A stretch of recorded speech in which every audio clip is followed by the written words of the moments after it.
Salutare oameni buni și bine v-am regăsit pe canalul nostru de YouTube. În videoclipul anterior, la Acer Nitro 7, v-am întrebat dacă vreți cumva review-uri sau ceva recenzii pe la căști, pentru că și voi ca și mine ascultați muzică. Cumva mă plâng mereu, băi, căștile astea sunt proaste, căștile astea nu sună bine, căștile astea sunt scumpe. Ei bine, uite că am găsit ceva interesant. Se numesc Edifier W830BT. Sunt niște căști cu Bluetooth de la o firmă care produc în mare parte echipamente audio, nu neapărat căști. Plus că această pereche de căști vine cu o promisiune foarte interesantă, și anume 95 de ore de playback. Poftim? Stai un pic, că nimic nu ține atât de mult, nici măcar telefonul oprit în standby. Bine, exagerez la momentul acesta, dar aceste căști costă undeva la 290 de lei, hai să spunem 300 de lei la momentul review-ului. Și atunci asta să mă gândesc, bă, hai că am văzut căști mai ieftine, am văzut și căști mai scumpe. Totuși, hai să le acord o șansă. Hai să desfacem cutia și să vedem cu ce avem de-a face și evident să vă spun de ce m-am entuziasmat eu atât de tare când am pus mâna pe acest produs. Evident, nu este perfect și trebuie să fiu și cârcotaș și să comentez ceva, dar lucrurile pe care le-am de comentat la această pereche de căști sau hai să spunem la acest produs sunt atât de mici și atât de infime încât foarte greu pot să nu le recomand cuiva. Dar înainte de toate, nu uita să te abonezi și să activezi notificările, iar mai apoi intră pe cel.ro/giveaway pentru a te înscrie în concurs. Hai să începem cu ambalajul. Iar aici sunt foarte surprins că în acest segment de preț avem un ambalaj solid și un ambalaj calitativ. Uite aici ce carton solid. Aici avem Qualcomm aptX. Avem acea tehnologie care nu o să intru în detalii, însă ai o calitate audio ceva mai bună și o compresie diferită a semnalului. Hai să ne uităm și la specificații. Se încarcă în 4 ore, 5 V, 1 amper, atât îți trebuie să-l încarci sau să le încarci. Impedanță 24 de ohmi, drivere de 40 de mm și cam atât. Uită-te înăuntru puțin. Fii atent aici, prezentare la 300 de lei de la o firmă care face boxe. Bine, fac și căști, evident că fac și căști, dar eu pentru asta îi cunosc. Aici sunt căștile într-un pouch, într-o cutiuță de călătorie. Nu știu dacă este carton sau plastic pe dinăuntru sau mai bine spus sub această textură, dar avem un fermoar dublu. Uită-te câtă atenție la detalii pentru un produs ieftin. Eu de asta am rămas uimit și de asta am vrut să vă arăt acest produs. Imediat cum deschidem această cutiuță, avem cablu și cablul jack, cablul de încărcare și cablul jack. Nu este cel mai bun cablu din lume, nu este un cablu excepțional, dar apreciez faptul că s-au sinchisit să nu pună un cablu generic. Are conectori auriți și pe lângă acest lucru scrie Edifier. Uite ce frumos stau căștile, au locul lor, frumos decupat, iar aici este o textură, seamănă cu microfibra, dar nu este microfibră. Bun.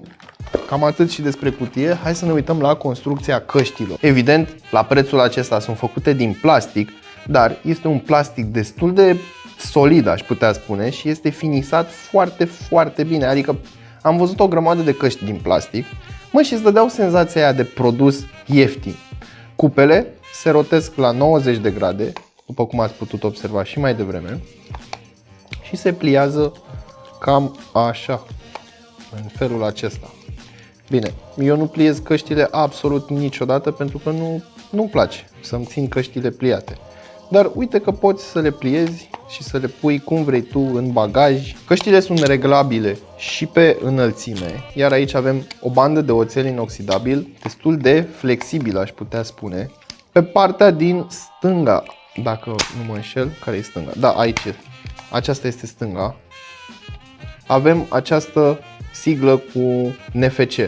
Ai făcut așa cu telefonul bip și gata, s-au conectat. Și pentru că tot vorbeam de stânga-dreapta, uite încă un detaliu pe care l-am observat. Uite aici, vezi cum scrie L? Are un font diferit. Uite și R-ul. Poftim. Left și right scrise cu un font personalizat. Și îmi place foarte mult acest lucru. Este un detaliu mic, dar este un detaliu și cineva s-a gândit la acest lucru. Hai să ne uităm și în partea de jos a căștilor. Avem controlele pentru volum plus, minus și butonul din mijloc. Iar aici, din nou, mi se pare un detaliu foarte interesant, pentru că butonul din mijloc este puțin ieșit în afară. Așadar, când pui mâna, îl simți și știi unde să apeși pentru plus și pentru minus. Aici avem un LED, albastru și roșu, evident roșu când rămâne fără baterie, albastru când este conectată, albastru și roșu pâlpâind în modul de pairing și cam atât. Microfonul, pentru că poți vorbi la ele și le poți folosi pe post de hands-free, și cam atât avem pe cupa din dreapta. Pe cupa din stânga avem conectorul jack 3,5 și se conectează foarte ușor, iar mufa este puțin îngropată și în momentul în care conectezi cablul se vede foarte frumos. Iar acum hai să vă spun cârcoteala pe care am menționat-o la început. Uite-te aici puțin. Vezi cum este turnat plasticul? Ei bine, se vede urma de la matrice și cumva nu este atât de bine finisată această gaură. Atât. Este tot ce am de comentat la aceste căști și v-am spus că este o cârcoteală. Atât, nimic mai mult. Mai departe, avem o limbuță pe care o poți da la o parte pentru a accesa portul de încărcare. Portul de încărcare micro USB, nu avem USB tip C, dar din nou băieții au fost drăguți și ne-au inclus un cablu destul de lung pentru o pereche de căști. Cam asta ar fi de vorbit despre cupe. Hai să vorbim despre aceste paduri. Imită pielea sau... Nu este piele naturală, este piele sintetică, dar sunt niște paduri foarte moi, se simt foarte bine pe cap și cumva își revin la forma inițială. Foarte calitative, arată foarte calitativ și se simt foarte calitativ. Acum nu o să le compar cu o pereche de căști de 2000 de lei și nu o să le compar cu o pereche de căști ce au paduri cu piele naturală, spumă cu memorie și așa mai departe. Mai departe mergem către banda care vine deasupra capului. În partea din mijloc avem din nou o porțiune îmbrăcată în piele cu burețel moale și dacă apeși mai tare simți acea bandă de oțel, însă în momentul în care l-ai pus pe cap nu se simte, nu simți absolut niciun disconfort. Căștile stau foarte bine pe cap. Avem și sigla de la Edifier, din nou un detaliu pe care l-am apreciat foarte mult și în cazul în care vrei să cauți căștile pe net sau pur și simplu ai nevoie de detaliul acesta, ai și modelul inscripționat și pe stânga și pe dreapta. Per total este o pereche de căști foarte interesantă, chiar dacă este făcută din plastic, din nou nu-ți lasă senzația de produs ieftin și apreciez enorm acest lucru. Era să uit. Aici avem cele două găuri pentru fluxul de aer din incintă. Am văzut aceste găuri, evident, la absolut orice pereche de căști, inclusiv căștile mici de se bagă în ureche au un asemenea canal pentru a asigura fluxul de aer și felul în care membrana împinge aerul și îți livrează ție sunetul. Cam atât avem de vorbit. Acestea sunt căștile, asta primești la 300 de lei. Hai să vedem și cum se comportă când asculți diferite stiluri de muzică, volum și distorsiuni din perspectiva evidentă a unui pasionat de muzică.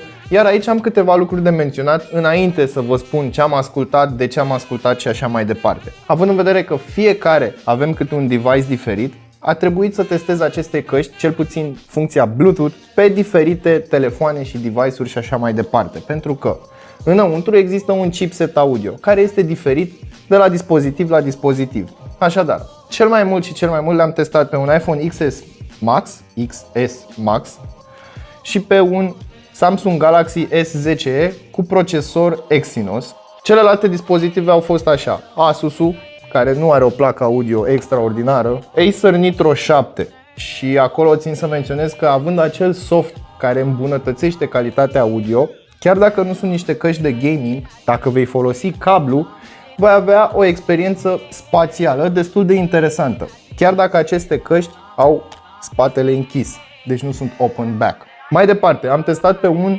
iPod Nano generația 7-a, am mai testat pe Google Pixel 4 pentru că am mai rămas pe undeva pe aici pe la mine prin birou. L-am testat pe desktop cu placa de sunet integrată și bineînțeles acel port din față care nu este extraordinar. Dar dispozitivele de bază au fost iPhone și Samsung. A doua chestie pe care aș vrea să o menționez este faptul că mie îmi place muzica extraordinar de mult. Așadar, am testat aproape toate genurile de muzică. Însă, felul în care aud eu sunetul este foarte personal. Felul în care auziți voi este foarte personal și fiecare avem o percepție diferită asupra sunetului. Așadar, ca să găsesc cumva o modalitate să vă fac să înțelegeți cum se aud aceste căști, am să las în descriere câteva melodii pe care le folosesc în mod uzual atunci când vreau să testez ceva. De ce? Pentru că mi s-a format urechea pe acele melodii și în funcție de diferențe pot să-mi dau cu părerea dacă un produs se aude mai bine decât celălalt, mai prost, mai rău, mai whatever. Ceea ce mi-a plăcut mie foarte, foarte mult la sunetul acestor căști este capabilitatea lor de a separa sunetele. Basul se aude bas, chit că este bas electronic, chit că este bas chitară electrică. Chitara de la rock, de la blues, de la rap, absolut orice are chitară se aude crisp, se aude bine și inclusiv pe heavy metal. Deci pe heavy metal și pe rock foarte agresiv, gen grindcore, hardcore, inclusiv thrash și black metal. Băi, am rămas surprins cât de bine se aud tobele și cât de bine se separă vocea de tobe și de bas. Auzi basul și de obicei pe o pereche de căști în acest segment nu prea deosebești foarte mult chitara bas de tobe. Cumva se bagă una peste cealaltă. Acum, hai să vorbim despre muzica electronică. Pentru că am observat o tendință foarte mare a căștilor, mai ales în segmentul acesta foarte ieftin. Basul este foarte amplificat și cumva tinde să acapareze celelalte sunete ale unei melodii și îți dă senzația aia de bas spart care sună a doagă. E bine, aceste căști nu fac acest lucru, dar nu sunt niște căști pe care le-aș recomanda unui basshead. De ce? Pentru că este un bas cald, este un bas foarte bine conturat, însă nu este atât de puternic. Mai departe, dacă asculți muzică ce are un bas foarte agresiv și este, practic, linia melodică este formată numai din bași și câteva înalte, ei bine, din nou, vei simți separarea sunetelor foarte, foarte bine, dar căștile tind să distorsioneze un pic în momentul în care asculti la un volum foarte mare, ceea ce oricum nu e recomandat să faci pentru că îți strici timpanele și atunci vei avea probleme de auz. Pentru că tot am pus perechea de căști pe urechi, sunetul din exterior nu este extraordinar de estompat. Nu au noise cancelling, iar dacă vei asculta la volum maximum, probabil și cel de lângă tine din metrou va avea parte de o audiție muzicală. Până data viitoare știți ce aveți de făcut, nu uitați să verificați descrierea pentru linkuri utile și prețuri actualizate. Nu uitați să-ți dai cu părerea despre aceste căști în secțiunea de comentarii de mai jos și acesta nu o să fie primul și ultimul videoclip despre căști, pentru că evident or să mai tot apară pe piață sau să tot mai găsesc ceva interesant pe care să-l împărtășesc cu voi. Dar până atunci, salut!